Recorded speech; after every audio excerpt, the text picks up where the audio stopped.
the Mrs. Permadio kill from the first Hatchet. What we were talking about earlier was the details that I was doing within that. So this is the first time you're seeing Victor Crowley in the entire Hatchet series.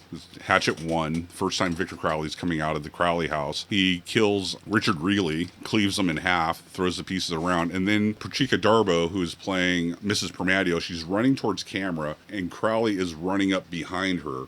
He grabs her, puts both his hands in her mouth, and yes, she's screaming and stuff. The camera comes to Crowley's left and starts circling around. When it hits the backside, we cut right there and then replace the actress with a dummy. And then we continue that spin around coming over Crowley's right side, and now we see a closer shot of his hands inside this head. Then he rips her head open. Right. And blood sprays. Cut to another shot of the tongue flicking, all that fun stuff. And then Crowley gets shot, falls over, and dies for the time being. But within that shot, I was very adamant about having some details in there just to keep the effect more alive. So when Patrika was getting ripped open by Crowley, when he had his hands in her mouth, I wanted her with her right hand to grab Crowley by his right hand around his wrist, just to establish that she's holding on, trying to get away and pull his hands away. Rather than it just being a shot of a static dummy. Yeah.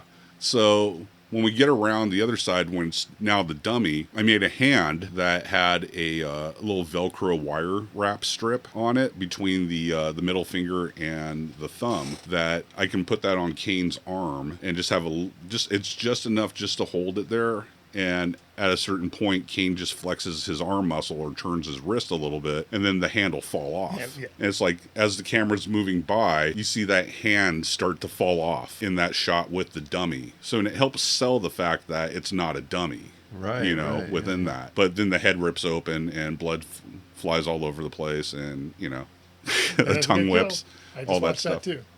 So... But, I mean, it's fun just trying to put these little details in there, and it's like stuff that people gravitate towards, because that shot became something that a lot of people liked because they thought it was so realistic, or such a cool shot, such a realistic way of doing it. And part of it is because of just putting that hand in there for it to fall out of frame for that 1 second. Yeah, it was a good shot. I liked it.